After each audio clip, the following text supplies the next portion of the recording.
please subscribe and don't forget to press the bell icon to get notified whenever we upload a new video. Uttar Pradesh की राजधानी लखनऊ में पूर्व मुख्यमंत्री Akhilesh Yadav Samajwadi party के कार्यक्रम में नजर आए। इस बीच अखिलेश यादव ने बीजेपी सरकार पर जमकर निशाना साधा और सीएम योगी के औरंगजेब के बयान पर उन्हें घेरा और सवाल पूछा कि पिछले 1 साल में यूपी में कितना काम हुआ। तो याद क्यों करते हो औरंगजेब को? हम केवल जानना चाहते हैं आपसे कि आपने बिना ऑक्सीजन के बच्चों को मरने दिया।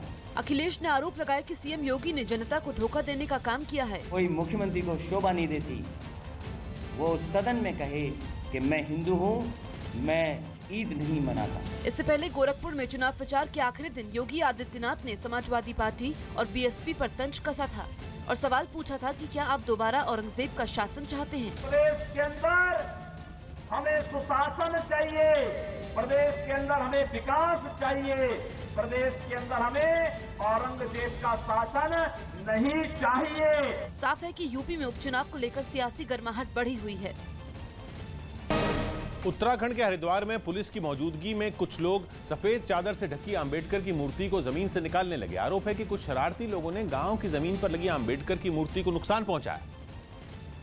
लिहाजा अंबेडकर की मूर्ति को सफेद चादर से ढक दिया गया और मौके पर एसडीएम समेत पुलिस के आला अधिकारी पहुंच गए। अंबेडकर की मूर्ति को नुकसान पहुंचाने की खबर के बाद मौके पर लोगों की भीड़ भी जुट गई। ऐसे में पुलिस ने पहले लोगों को समझाया और बाद में नई मूर्ति मंगवाकर उसे स्थापित करवा दिया। जो गांव के मौजूद और सम्मानित लोग हैं वो लोग बैठे, उन्होंने कहा कि इस मूर्ति की जगह पर हम दूसरी मूर्ति लगा देंगे।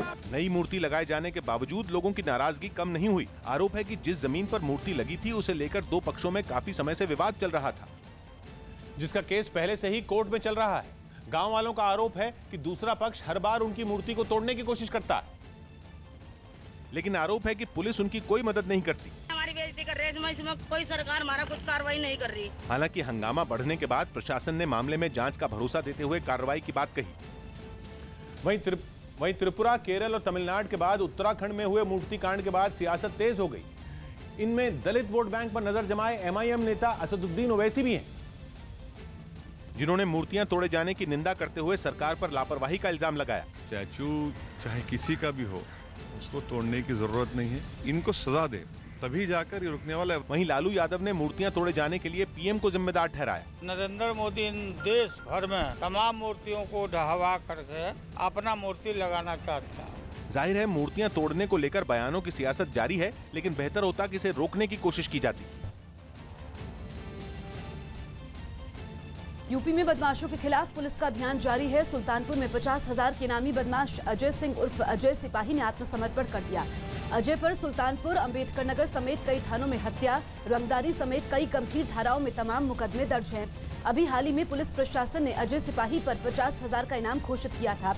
वहीं बागपत की एसओजी टीम के हाथ बड़ी सफलता लगी है।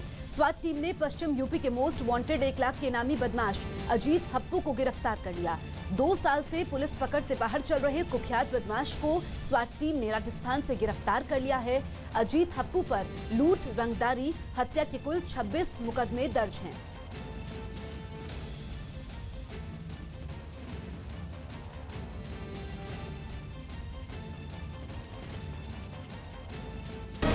महाराष्ट्र के ठाणे की एक सड़क पर लाल टोपी पहने सैकड़ों किसानों के आगे 2 किसान बीन बजाते दिखे। ये किसान कर्ज माफी के लिए हो रहे पैदल मार्च में शामिल हैं, जिसका मकसद मुंबई पहुंचकर विधानसभा का घेराव करना है।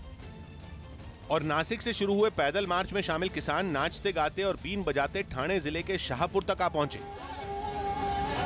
ये मार्च सीपीआई यानी कम्युनिस्ट पार्टी ऑफ इंडिया के किसान संगठन ऑल इंडिया किसान सभा की अगुवाई में हो रहा है। लिहाजा सीपीआई के झंडे के साथ लाल टोपी पहने किसानों के जमा होने से सड़क के किनारे लाल समंदर जैसा नजारा दिखने लगा। किसानों ने चेतावनी दी कि सरकार ने उनकी मांग न मानी तो मुंबई में लाखों किसान डेरा डाल देंगे। हम तो निकल पड़े हैं।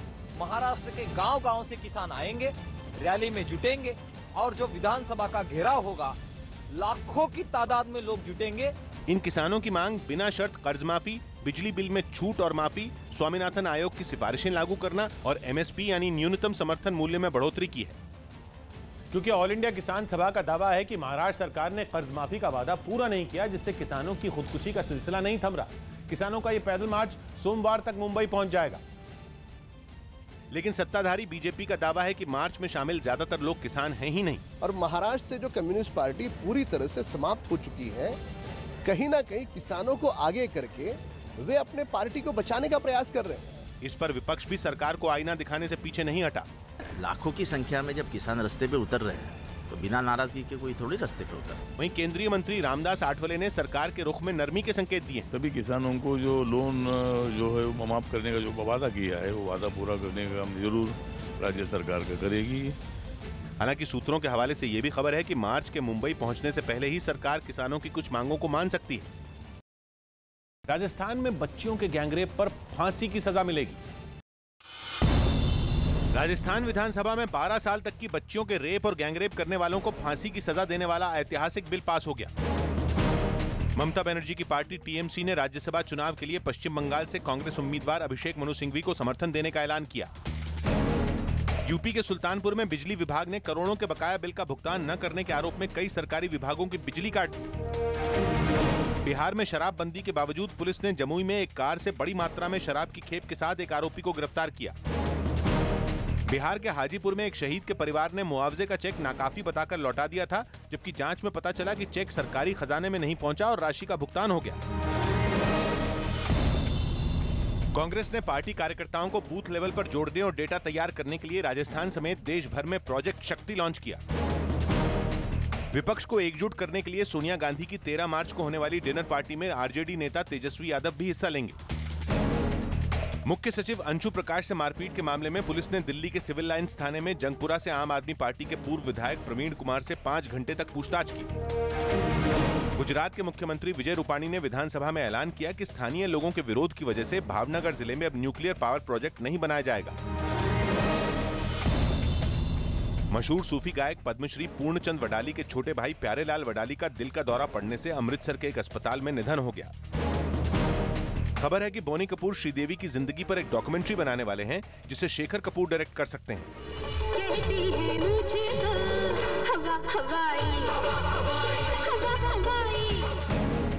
मॉडल अर्शी खान पर 40,000 रुपए न चुकाने का आरोप लगाने वाले पुजारी पर अर्शी खान ने यौन शोषण का केस दर्ज करवाया।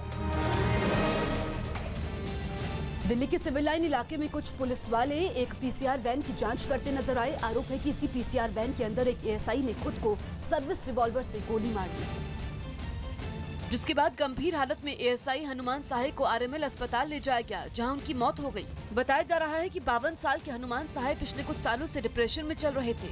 कई बार वो नौकरी छोड़ने की बात कर चुके थे और शुक्रवार को ड्यूटी के समय कश्मीरी गेट इलाके में उन्होंने अपनी सर्विस रिवॉल्वर से खुद को गोली मार ली। वहाँ स्टाफ है, उन्होंने बताया, उनका वर्जन है कि डिप्रेशन का कुछ मामला है।